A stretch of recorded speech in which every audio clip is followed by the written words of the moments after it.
ពិបាកចិត្តទៀតទៅចាំមកលេងព្យ៉ាណូឲ្យស្ដាប់ណា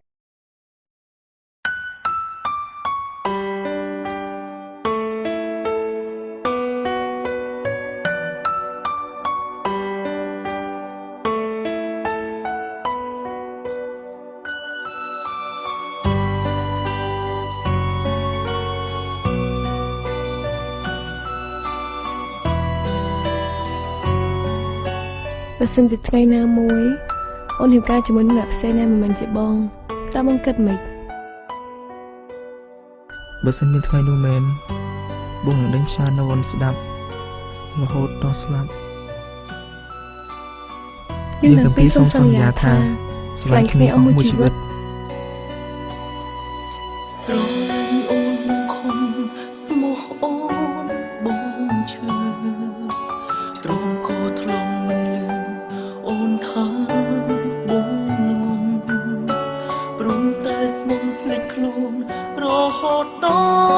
ល់លំអូនយកគេមកបងឯងនឹងត្រឡប់មកពីអាមេរិកវិញនៅថ្ងៃស្អែកហើយចាំបងថារៀបការពួកឯងគឺអូននឹងតបថាម៉េចជាកែវអ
នៅទីផ្សេងនេះ